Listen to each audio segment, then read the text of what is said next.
प्रिय मित्रांनो, आज आपण आपल्या शेवटच्या अधिवेशनाला सुरुवात करीत आहोत आणि बायबलवर आधारित ह्या शेवटच्या अधिवेशनाचा विषय आहे प्रभू येशू ख्रिस्ताचं तारण कार्य.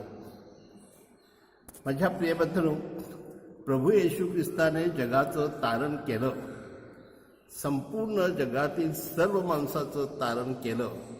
हे आपण वर्षानुवर्षे ऐकत आहोत आणि तरी देखील आज आपल्या मनामध्ये भीती आहे की मी कार्य केल्यानंतर परमेश्वर मला स्वर्गात घेईल की माझ्या पापामुळे मला नरकात नेईल. माझ्या प्रिय बंधूंनो, अशा प्रकारची भीती असली तरी देखील एक सार्वजनिक तत्व आपल्याला मान्य करावं लागेल की प्रभू येशू ख्रिस्ताने आपल्यासाठी परमेश्वर पित्याला संतुष्ट करून आपल्यासाठी स्वर्गाचं दार उघडलेलं आहे. मात्र देवाची कृपा आणि माणसाचं कर्तव्य ह्यावर देखील माणसाचं तारण अवलंबून आहे. असेल माझा हरी तर देईल मला खाटल्यावरी, म्हणजे मी काही करो तरी देखील देव माझं तारण करीलच, असं आपण समजू नये.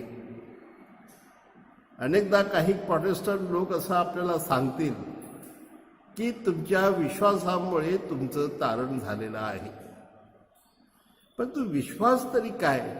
मी फक्त प्रभू येशू ख्रिस्तावर विश्वास ठेवला की हो, तो खरोखर प्रभू आहे, पण त्याच्या शब्दाप्रमाणे मी जर वागलो नाही आणि माझं परिवर्तन झालं नाही, माझं जीवनामध्ये विशेषतः आध्यात्मिक आणि नैतिक जीवनामध्ये वाढ झाली नाही, तर माझं तारण होणे शक्य नाही.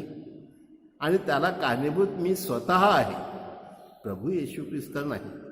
प्रभू येशू ख्रिस्ताने आपल्याला अजून काही 50% मार्क देऊन पास केलेला आहे, पण पुढचे 50% आपल्यावर अवलंबून आहेत असं आपण म्हणायला हरकत नाही. माझ्या प्रिय मित्रांनो, येशू ख्रिस्ताने ह्या जगाचं तारण करताना 2 गोष्टीकडे आपल्याला लक्ष देता येईल.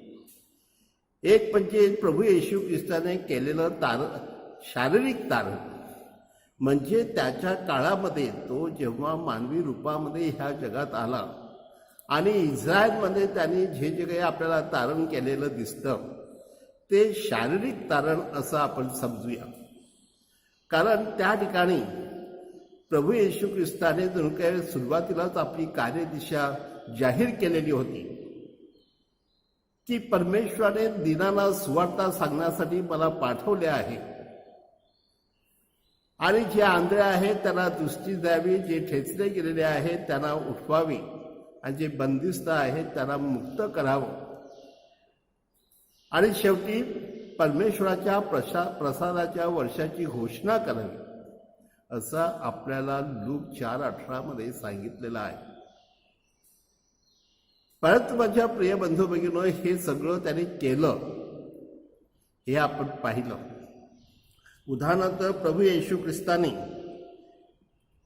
दीनांना सुवार्ता दिली, कारण मत्तय 4:25 आपल्याला सांगण्यात आलेलं आहे की येशू ख्रिस्त आपलं कार्य करत असताना काही लोक गालिलमधून, येरुसलेममधून, दकापलीस किंवा यहुदिया आणि यार्दनच्या पलीकडचे लोक त्याच्याकडे आले आणि त्याने त्याला बरे केले. म्हणजे जे लोक वैतागलेले होते, त्रासलेले होते, अनेक प्रकारे प्रयत्न करून ही माणसं बरी होत नव्हती, म्हणून जेथून जेथून लोकांना शक्य होतं त्या प्रत्येक ठिकाणाहून लोक आले आणि जे गोरगरीब दीनदुबळे होते त्या सगळ्यांना त्याने बरं केलं आणि त्यांच्या जीवनामध्ये तारण दिलं. आणि माझ्या प्रिय बंधूंनो, ह्याद्वारे आपल्याला कळलेलं आहे की प्रभू येशू ख्रिस्ताने ह्या ठिकाणी जे दीन होते त्यांना सुवार्ता दिलेली आहे, त्यांच्या जीवनामध्ये स्वर्गाचं राज्य निर्माण केलेलं आहे, त्यांचं तारण केलेलं आहे. हो प्रिय बंधू भगिनींनो, त्याप्रमाणे मत्तई 15:31 मध्ये सुद्धा आपल्याला सांगण्यात आलेलं आहे की येशू सांगतो धरून नेलेल्यांची सुटका, तशा प्रकारे धरून नेलेल्यांची सुटका केलेली आहे. उदाहरणार्थ आपण जर पाहिलं तर आपल्याला त्या ठिकाणी दिसून येईल जे लंगडे आहेत, जे पांगळे आहेत, त्या सगळ्यांना त्याने बरं केलेलं आहे. म्हणजे लंगडे चालू शकतात, आंधळे पाहू शकतात, बहिरे ऐकू शकतात किंवा मुके बोलू शकतात. ह्या सगळ्या गोष्टी त्याने आपल्याला दाखवलेल्या आहेत. आणि म्हणून कारण आपल्याला उदाहरणार्थ जेव्हा एक मुका भूतग्रस्त होता आणि तो बोलू शकत नव्हता आणि येशूने त्याला बरं केलं, तेव्हा त्याच्यातून भूत निघालं आणि तो बरा झाला. म्हणजेच भूताने काय त्याला धरून नेलेलं होतं असं त्या काळच्या लोकांची कल्पना होती. आणि म्हणून माझ्या प्रिय बंधूंनो, जे अशा प्रकारे अशुद्ध आत्म्याने धरून नेलेले होते त्या सगळ्यांना प्रभू येशू ख्रिस्ताने बरं केलेलं आहे. म्हणजे त्याची जी संकल्पना होती की जे धरून नेलेले आहेत त्यांची सुटका करण्यास मी आलेलो आहे, आणि ते त्याने स्पष्ट केलं आणि त्यांना स्वर्गाचं दार उघडलेलं आहे. माझ्या प्रिय बंधूंनो, आपण मत्तई 9:27 मध्ये सुद्धा पाहिल्यानंतर आपल्याला दिसून येईल की येशू ख्रिस्त आंधळ्यांना बरे करतो. हो माझ्या प्रिय बंधूंनो, आंधळ्याला दृष्टी देतो. आणि जे अनेक वर्षापासून आंधळे होते किंवा काही जन्मापासून आंधळे होते त्यांना देखील येशूने बरं केलेलं आहे. आणि जगाला आश्चर्य करून दाखवलं की हा माणूस अगदी जन्मापासून आंधळा होता, भीक मागत होता आणि आज सगळीकडे फिरत आहे आणि चांगला व्यवसाय करीत आहे. म्हणजे माझ्या प्रिय बंधू भगिनींनो, हे सगळं झालं येशू ख्रिस्तामुळे. म्हणजे येशू ख्रिस्ताने आंधळ्याला दृष्टी देऊन त्याला बरं केलेलं. आणि त्याचबरोबर हे देखील आपल्याला लक्षात येईल की येशू ख्रिस्त ह्या ठिकाणी दुसऱ्या अर्थाने सुद्धा सांगत आहे की खरोखर जे पाहतात परंतु ज्यांना दिसत नाही, आणि जे आपल्या डोळ्याने पाहू शकतात परंतु आपल्या मनाने त्यांना समजत नाही, असे जे आंधळे आहेत, म्हणजे जे यहुदी अधिकारी आहेत, त्यांना जणू काही दृष्टी देण्यासाठी आणि सत्य ते बघण्यासाठी की जगामध्ये केवढी गरिबी आहे, केवढा अन्याय आहे, केवढा अत्याचार आहे हे तुम्हाला दिसत नाही आहे. आणि त्यासाठी प्रभू येशू ख्रिस्त त्यांना दृष्टी देतो. म्हणजेच माझ्या प्रियबंधूंनो, आंधळ्याला दृष्टी देण्याचं काम प्रभू येशू ख्रिस्ताने केलेलं आहे. हे आपल्याला त्याच्या शारीरिक तारणावरून दिसून येईल. आणि जे ठेचले गेलेले आहेत त्या सोडवावे. कारण विशेषतः मागच्या अध्यायामध्ये अध्याय 5-4 मध्ये तो आपल्याला सांगतो आहे की ज्या एका ठिकाणी 2 माणसं साखळदंडाने बांधलेली होती आणि ती एवढी विकराळ होती की कुणाला मानित नव्हती. हातातली साखळदंड देखील तोडून पळत होती. अशा प्रकारची माणसं, आणि त्यांना येशू ख्रिस्ताने बरं केलं. त्याच्यातून अशुद्ध आत्मा काढून टाकला आणि ते बरे झाले. आणि त्या ठिकाणी सुद्धा अशुद्ध आत्मा येशू ख्रिस्ताला सांगतो आहे की तू देवाचा पुत्र आहेस, तू आमच्यामध्ये का पडतोस, आमचा नाश करावयास तू आला आहेस काय, देवाचा पवित्र तो तूच आहेस. म्हणजे सैतान देखील येशू ख्रिस्ताला ओळखतात आणि त्याच्या हातून येशूच्या हातून त्याची सुटका व्हावी म्हणून देखील पळू लागतात. हो माझ्या प्रिय बंधूंनो, अशा ह्या सैतानाला त्याने डुकराच्या कळपामध्ये टाकला, ती डुकरं मरण पावली असं आपल्याला सांगण्यात आलेलं आहे. परंतु मुद्दा काय आहे की ह्या धरून नेलेल्या माणसांची त्याने सुटका केलेली आहे किंवा जे ठेचले गेलेले आहेत त्याला त्याने मुक्त केलेलं आहे, हे आपल्याला दिसून येईल. आणि माझ्या प्रिय बंधूंनो, प्रभू येशू ख्रिस्ताने मत्तईच्या शुभवर्तामध्ये आपल्याला सांगण्यात आलेलं आहे की तो स्वर्गाचं राज्य स्थापन करण्यासाठी ह्या जगात आलेला आहे. आणि स्वर्गाचं राज्य कारण मत्तेचं शुभवर्तमान तुम्ही पाहिलं असेलच की स्वर्ग राज्याची संकल्पना प्रभू येशू ख्रिस्त त्याच्या संपूर्ण शिकवणुकीमध्ये उदाहरणार्थ त्याने जे दिलेले दाखले आहेत, त्याचे जे चमत्कार आहेत, त्याचं जी शिकवण आहे, त्या सर्व ठिकाणी तो स्वर्गाच्या राज्याची संकल्पना मांडतो आणि ते स्वर्गाचं राज्य स्थापन करण्याचा तो प्रयत्न करतो. आणि त्या ठिकाणी आपल्याला दिसून आलेलं आहे की अनेक लोक जे बरे झालेले आहेत त्यांच्या जीवनामध्ये स्वर्गाचं राज्य आलं आणि सगळीकडे प्रसन्न वातावरण, लोकांना केवढा आनंदाने ते नाचत गाजत होते. अशा प्रकारचं स्वर्गाचं राज्य त्याने स्थापन केलेलं आहे, हे देखील आपण पाहतो. आणि माझ्या प्रिय बंधूंनो, विशेषतः हे स्वर्गाचं राज्य पुढे चालू ठेवण्यासाठी त्याने ख्रिस्त सभा उभारली. मत्ते 16:18 मध्ये आपल्याला सांगण्यात आलेलं आहे, तू पेत्र आहेस आणि तुझ्यावरती मी माझी ख्रिस्त सभा मंडळी उभारेन.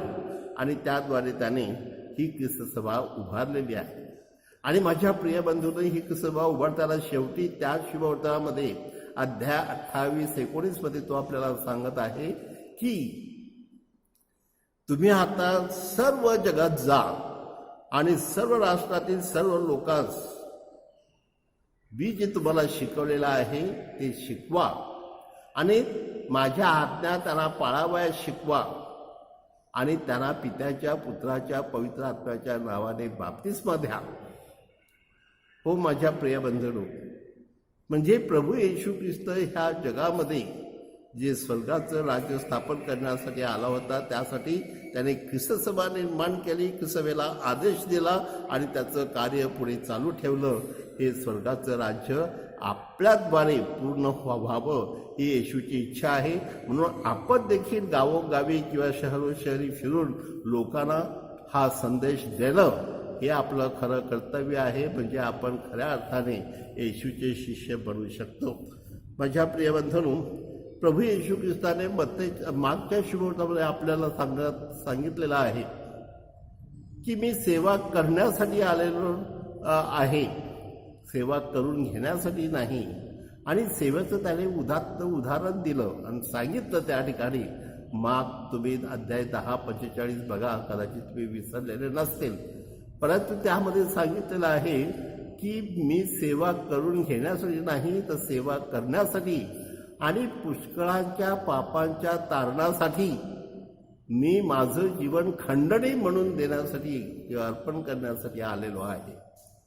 म्हणजे येशू ख्रिस्त सेवा केवढी करतो तर आपल्या जीवनाची आपला जीव समर्पित करून त्याद्वारे लोकांच्या पापांची खंडणी भरतो. म्हणजे माझ्या प्रिय बंधूंनो, येशू ख्रिस्ताने हे सेवेचं कार्य पुढे चालू ठेवलेलं आहे.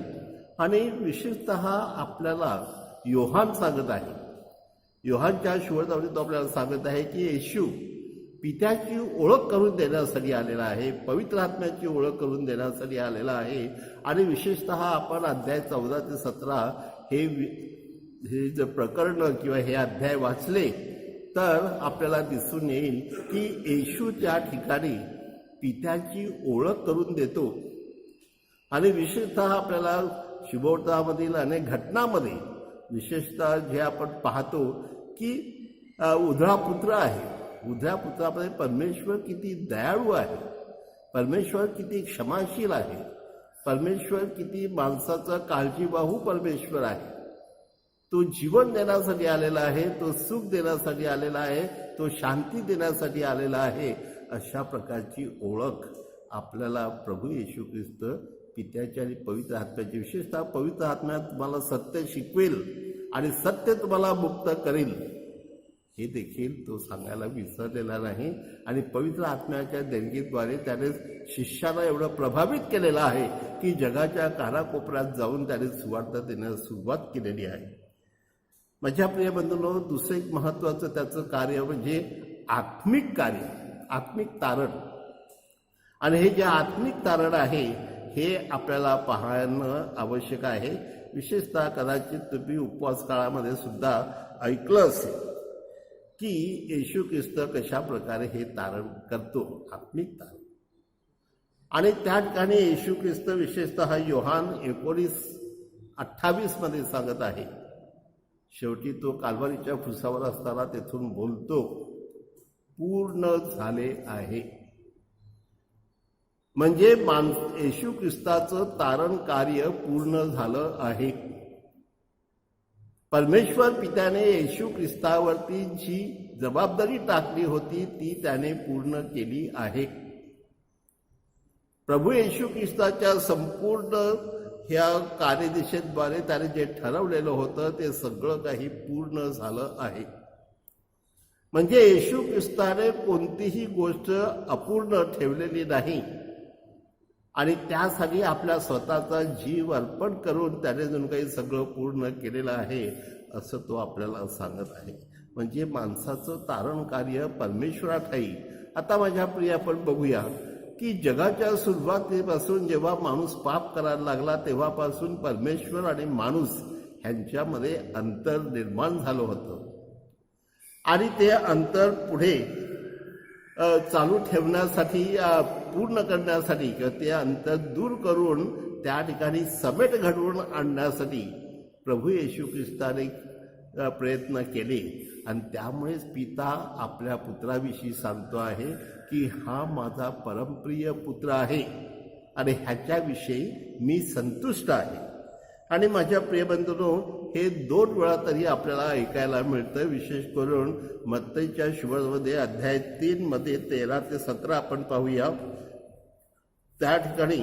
आणि विशेषतः येशू ख्रिस्ताचं डोंगरावर जे परिवर्तन झालेलं आहे मत्तई 17 मध्ये, त्या ठिकाणी सुद्धा अध्याय ओवी 5 मध्ये आपल्याला कळेल की प्रभू येशू ख्रिस्त ह्या ठिकाणी आपल्याला सांगत आहे की परमेश्वर पिता हा येशू ख्रिस्ताविषयी संतुष्ट आहे. तुम्ही त्याचं ऐका आणि तो सांगेल त्याप्रमाणे करा, म्हणजे तुमचं ही तारण होईल. म्हणजे प्रभू येशू ख्रिस्त जे सांगेल तसं केल्याने, म्हणून प्रभू येशू ख्रिस्त आपल्याला मत्तई 28:19 मध्ये सांगत आहे की मी ज्या आज्ञा दिल्या आहे ते त्यांना करायला शिकवा किंवा पाळायला शिकवा. म्हणजेच आपली कृती ही महत्त्वाची आहे आणि परमेश्वराची कृपा आपल्याबरोबर सतत राहणार आहे. पण माणसाने आपलं कर्तव्य मात्र विसरू नये हे त्या ठिकाणी आपल्याला सांगण्यात आहे. तिसरी गोष्ट म्हणजे माझ्या प्रिय बंधूंनो, प्रभू येशू ख्रिस्ताने पित्याशी समेट घडवून आणलेला आहे.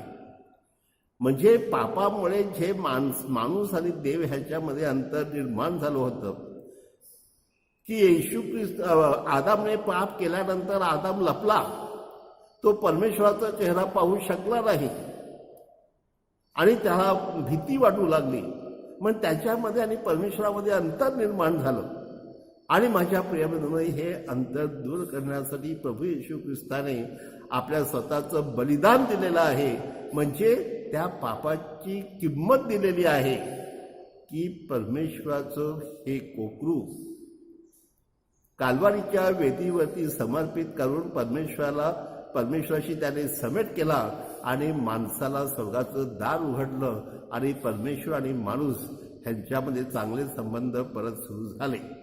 हो माझ्या प्रिय बंधूंनो, आज आपण पाहणार आहोत की यशा संदेशाच्या पुस्तकामध्ये अध्याय 59:2 मध्ये की हे पापाचं अंतर वाढलेलं होतं आणि ते प्रभू येशू ख्रिस्ताने दूर केलेलं आहे. या आपण पाहतो की रोम 5:8 मध्ये, रोमन या पुस्तकामध्ये अध्याय 5 मध्ये येशूने रक्ताद्वारे परमेश्वराशी समेट केलेला आहे. आणि म्हणून माझ्या प्रियबंधूंनो, आजच्या ह्या त्यानुसार येशू ख्रिस्ताने जगाचं आत्मिक कार्य कसं केलं हे आपल्याला दाखवलेलं आहे. त्यानंतर येशूने पापाच्या बंधनातून तारण विकत घेतलेलं आहे. प्रियबंधूंनो, मनुष्य पापाच्या बंधनात होता. विशेषतः आपण रोमकरास पत्र हे जर आपण वाचलं आणि त्या ठिकाणी आपल्याला दिसून येईल की मनुष्य हा पापाचा दास कसा बनलेला आहे. आणि त्या ठिकाणी विशेषतः रोमकरास पत्र अध्याय 6 मध्ये 6:15 ते 18 ह्यामध्ये अत्यंत स्पष्ट आहे की प्रभू परमेश्वराच्या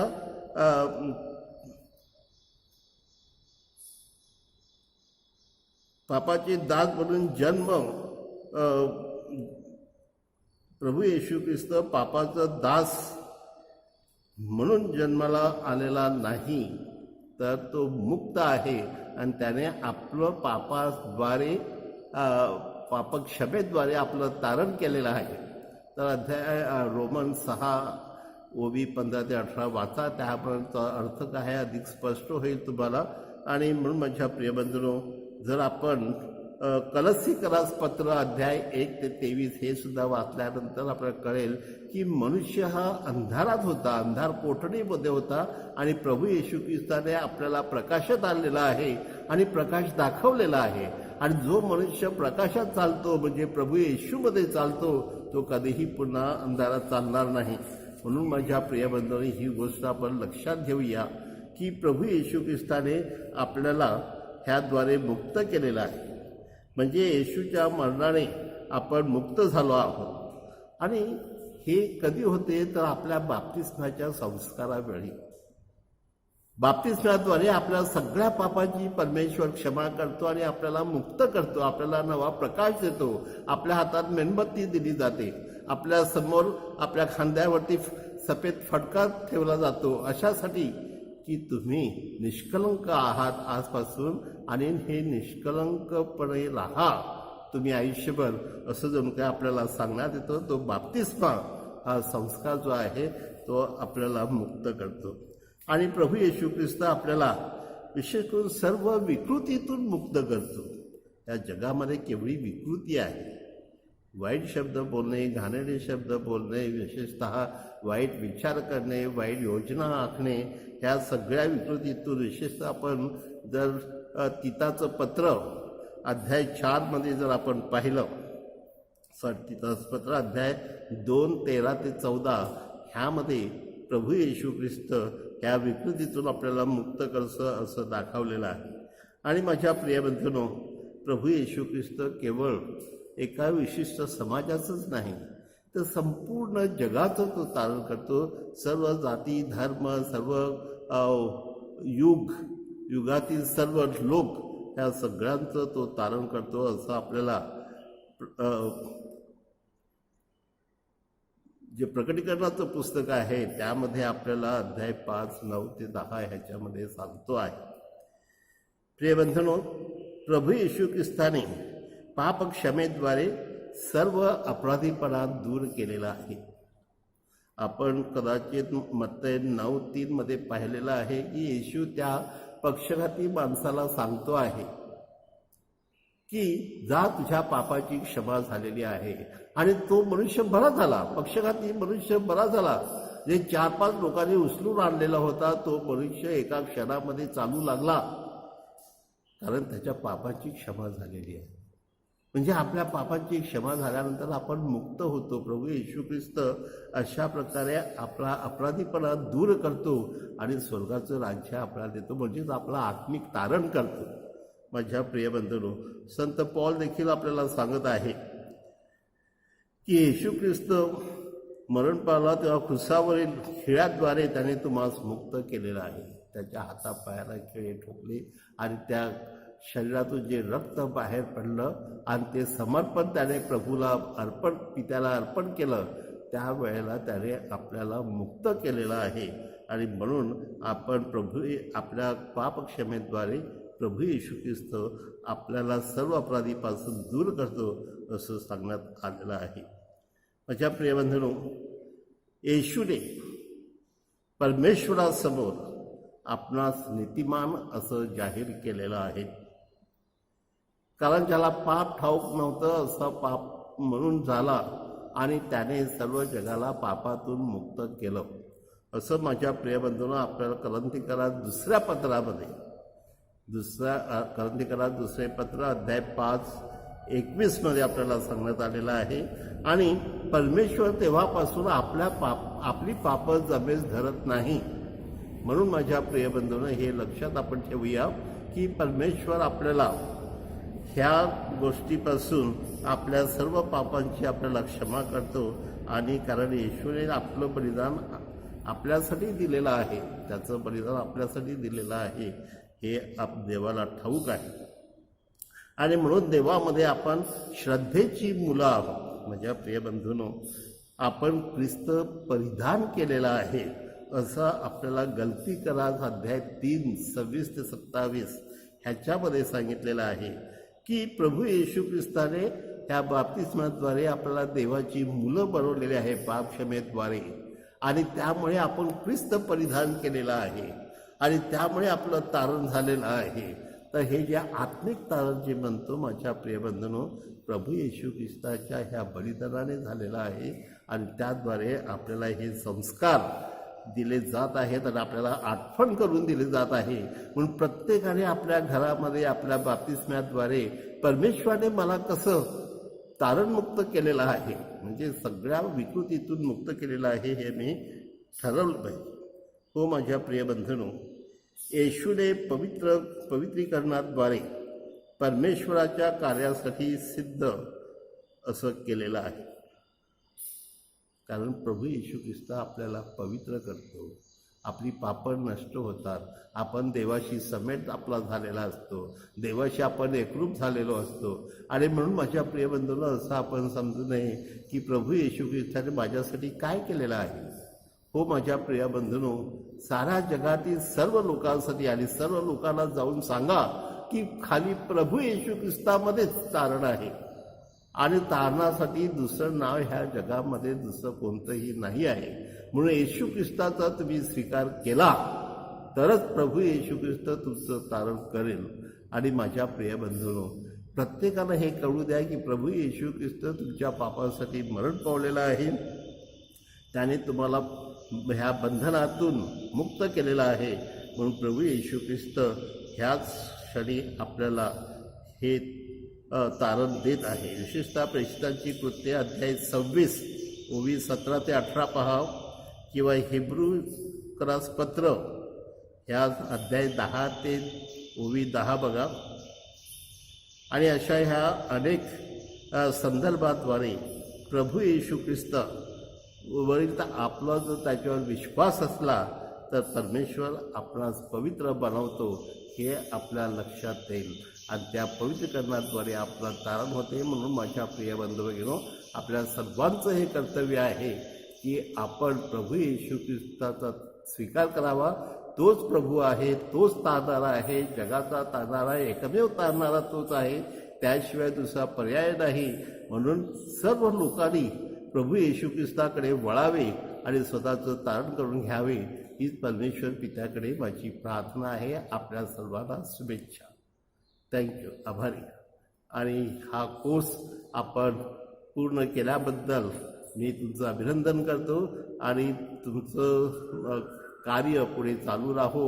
अधिकारी अभ्यास तुम्ही बायबलवर करावा ही परमेश्वराकडे विनंती करतो. आणि प्रिय बंधूंनो, हे कार्य पुढे चांगल्या प्रकारे चालू द्या. इतर लोकांनाही सांगा, कारण हा कोर्स आम्ही पुढे चालू ठेवणार आहोत. तर थँक्यू.